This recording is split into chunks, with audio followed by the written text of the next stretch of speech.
Воу! Да-да, я учусь в той самой школе из норвежского скама.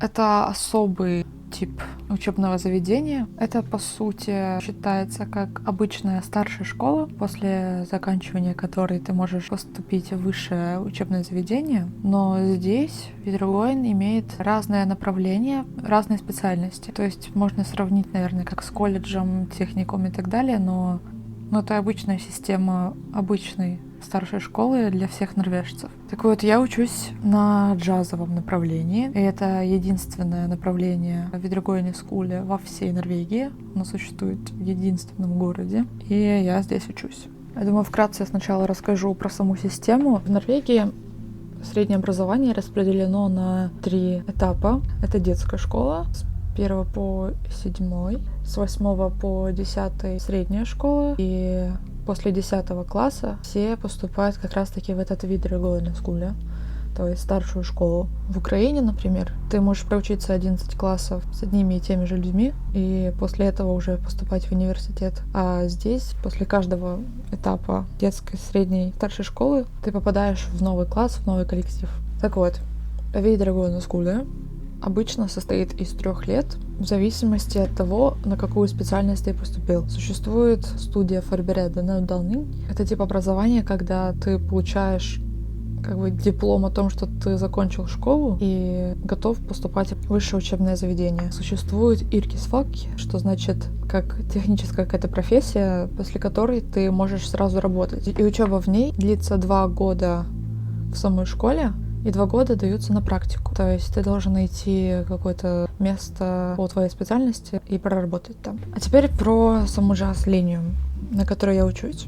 Как я говорила, это очень уникальное направление, очень такое узконаправленное. И по всей Норвегии есть направление музыки. Но конкретно в моей школе, помимо обычной музыки, есть отдельная линия, которая называется джаз-линия. Моя программа длится 3 года. Соответственно, у нас есть 3 класса. Они делятся как VG1, VG2, VG3. 1, 2, 3 класс. Для тех, кто хочет учиться по направлению джаза, существует только, по-моему, 9 мест в одном классе. И этих максимум 9 человек помещают в класс с обычными музыкантами, с теми людьми, которые ходят на обычную музыкальную линию. Поэтому я учусь в обычном классе около 26 человек, и среди нас некоторое количество — это те, которые ходят на джаз. Есть специальности такие, как музыка, танцы и драма, то есть театральное искусство. Какое бы ты направление из этих 3 не выбрал, на 1 году все учатся по одной специальности, которая называется МДД. Это аббревиатура Music, Dance, Drama. И со 2 года ты уже можешь распределиться конкретно на твою специальность музыки, танцев или драмы. И, возможно, для этого придется сменить школу. Нам выдавали вот такие листочки, на котором расписаны все предметы на каждом году.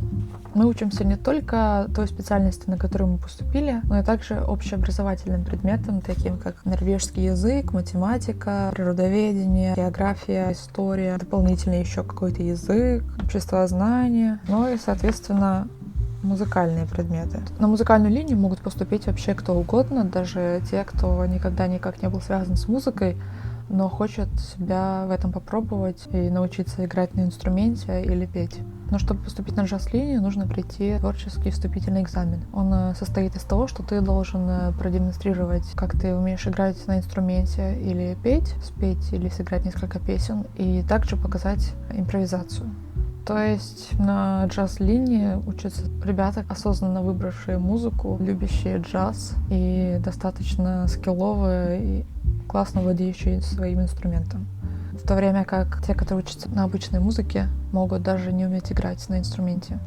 Я уже упомянула о том, что джаз-музыканты ходят вместе в один класс с обычными музыкантами, но отличие в том, что в основном на всех музыкальных предметах нас разделяют, и мы изучаем больше углубленно про джаз, историю, теорию, гармонию, какие-то особенности, более упор на развитие импровизации. Мы джемим, когда у нас есть предмет ансамбля, самспиль, это можно, наверное, перевести как ансамбль, когда нас разделяют на группы, такие как бенды. Учимся самспилю, то есть игры группой, слышать друг друга, коммуницировать, взаимодействовать, прислушиваться. И тогда нас разделяет джаз с джазом, обычный с обычными. Мы, соответственно, играем джазовый репертуар, все остальные какой хотят. Еще нужно упомянуть то, что, наверное, со всех специальностей, которые существуют в видеоигре, у музыкантов есть уроки, на которых они учатся вместе с учениками второго и третьего, то есть первый, второй и третий год учатся вместе. Это такой предмет, как хор, где все ученики со всех классов, и как раз-таки ансамбль. Также особенность учеников джазовой линии то, что у нас 2 раза в год, как часть учебной программы, поездка в университет в Тронхейме, в отделение джазовой консерватории.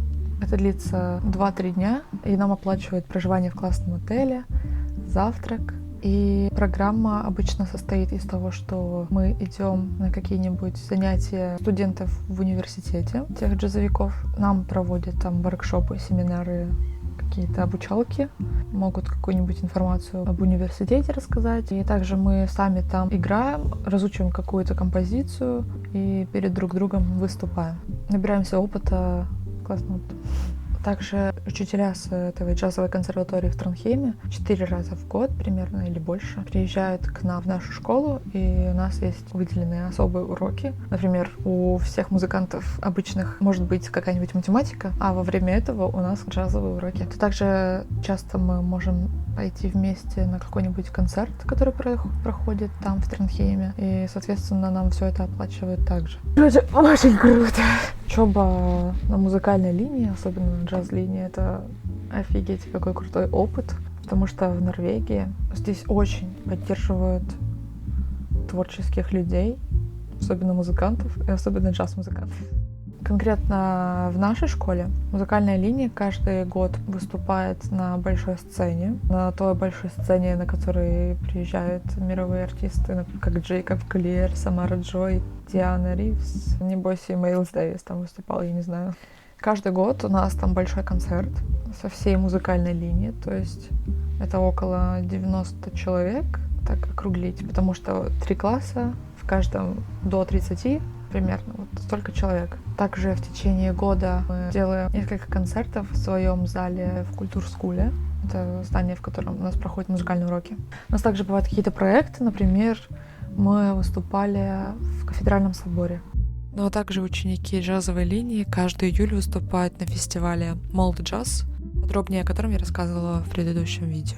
Ну, короче, нам дают кучу возможностей, и мы получаем огромный опыт выступления на сценах, что очень важно, если человек хочет заниматься музыкой и становиться музыкантом, артистом. В общем, я рассказала в целом про саму систему, и, наверное, во второй части я расскажу больше про личный опыт, именно про то, каково мне в этом быть, и про мою интеграцию, поступление и так далее.